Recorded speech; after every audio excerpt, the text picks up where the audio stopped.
Vivimos en un mundo regido por las sustancias. Estas sustancias operan a un nivel cultural, social, económico y sociocultural. Es por eso que son un tropo muy común en la cultura.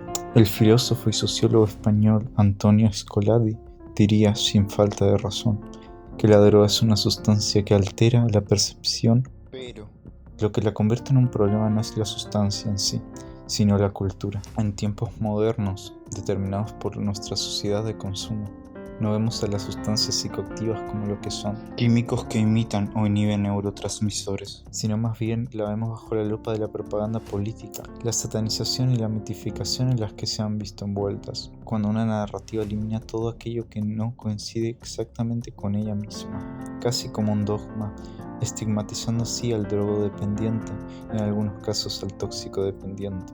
Causa de ello se ha generado estereotipos y estigmas hacia los drogodependientes, y gracias a este estigma y estos estereotipos se ha limitado mucho a la medicina, con una percepción poco científica. Así como hace 90 años se creía que el hombre no debía lavarse las manos, incluso para atender un parto, porque se lo consideraba limpio, a diferencia de la mujer. Así como hace 20 años se los trataba a los drogodependientes como poco más que animales, sin motivo ni razón. De hecho, no hace más de 20 años comenzaron a surgir los tratamientos eficaces para tratarlos, sin recurrir a pseudotratamientos o tratamientos poco funcionales como los prohibicionistas. Pero la narrativa y propaganda no afectan únicamente a un grupo o esfera, como sea la médica, sino han llegado con el fin de destruir consensos comunes y lógicos, porque la droga no es nada nuevo, nada propio de la modernización, sino hace más de 4000 años que consumimos de manera sistemática, y aún así la satanizamos, como si nunca hubiera existido hasta ahora.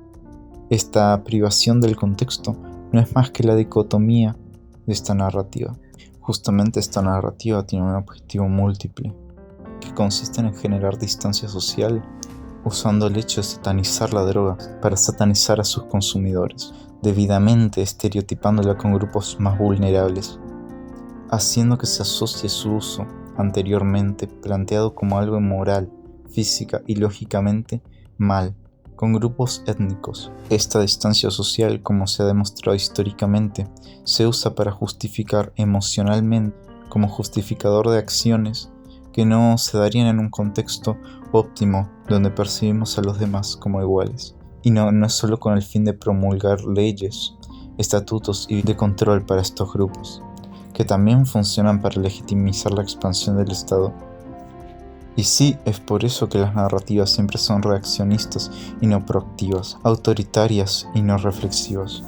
En consenso general son para que el Estado pueda generar e imponer su poder sin restricciones. En 1969, Herbert Marcuse, un adelantado en su época, describiría cómo los gobiernos utilizan tácticas modernas para condicionar y desviar la voluntad moral de las otras personas conforme a sus intereses, moldeando la percepción bajo una idea negativa usándola de cortina de humo como chivo expiatorio.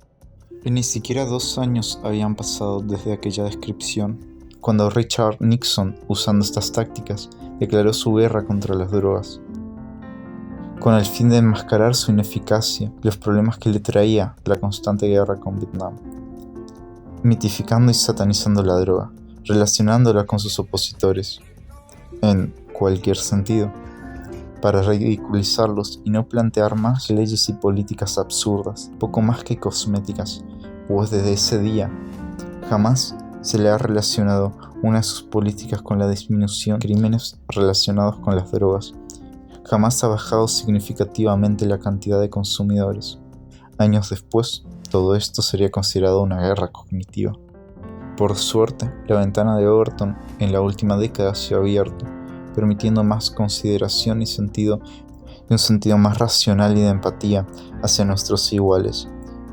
Este es el nuevo paisaje político en el que vivimos y en el que da pie a todo esto, y cualquier juicio que se haga debe ser entendido bajo este panorama. No ha condicionado a la más media para cambiar su narrativa.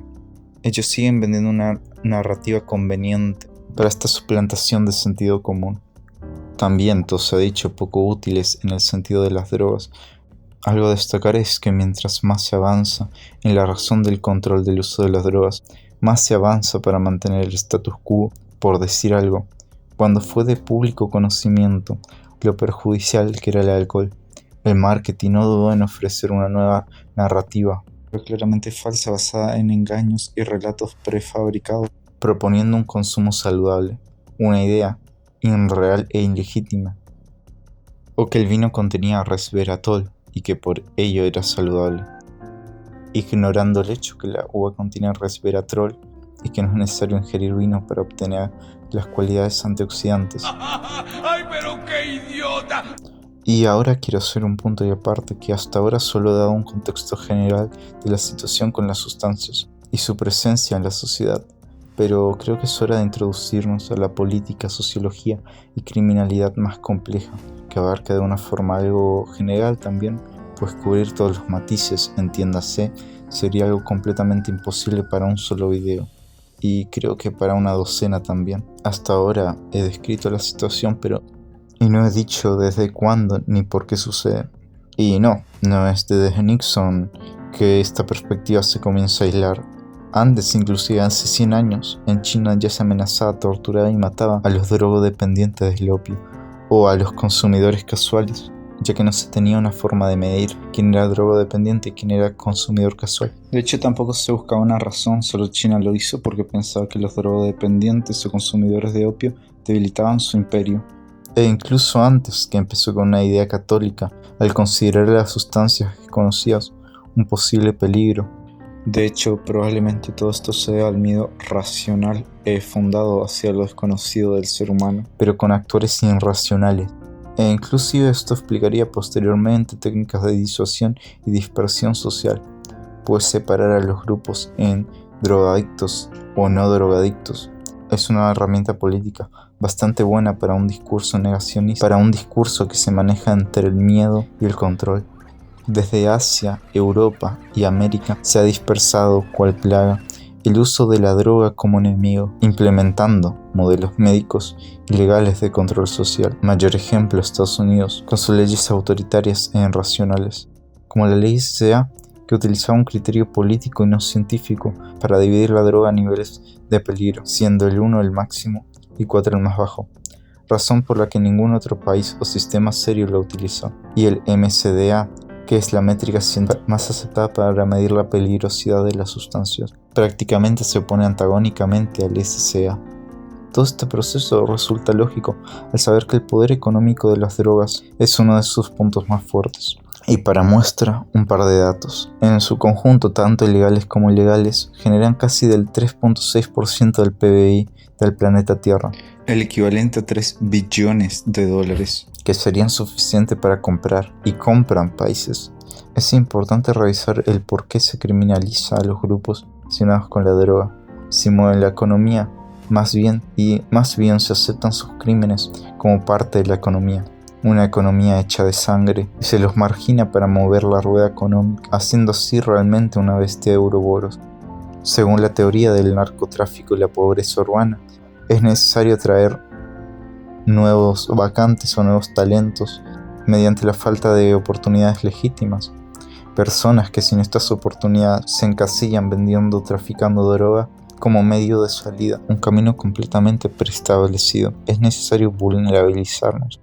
Por eso lo indispensable de la ingeniería social, lo que hace que el fenómeno de la pobreza, exclusión social, movilización y marketing sean vistos casi como un solo fenómeno con diferentes tuerques. Y sí, el marketing es parte importante de esto, pues el marketing no solo sirve como medio para vender un producto, sino sirve como medio de movilización social. No solo se aplica por medios tradicionales como redes sociales, sino también puede ser algo un poco más indirecto. También hay que entender que mayormente nosotros no somos el público objetivo de la mayoría de drogas, quizás del alcohol y los cigarrillos, pero cada droga tiene su sistema de marketing, en general usando equipos de marketing, por no decir traficantes o personas que ya generaron su propio medio para atraer otras personas.